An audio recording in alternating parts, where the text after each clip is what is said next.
Artileri Rusia terekam menghancurkan posisi tentara Ukraina yang berada di gedung-gedung wilayah Dobrovolye.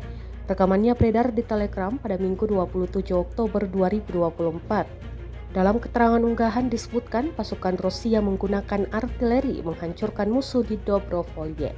Tampak dalam rekaman drone Rusia, gedung-gedung yang berasap dan luluh lantak imbas tembakan artileri.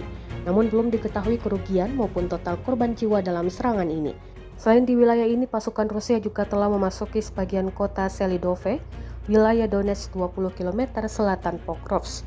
Pertempuran saat ini sedang berlangsung di kota tersebut, tempat Rusia telah memusatkan pasukannya dalam beberapa hari terakhir.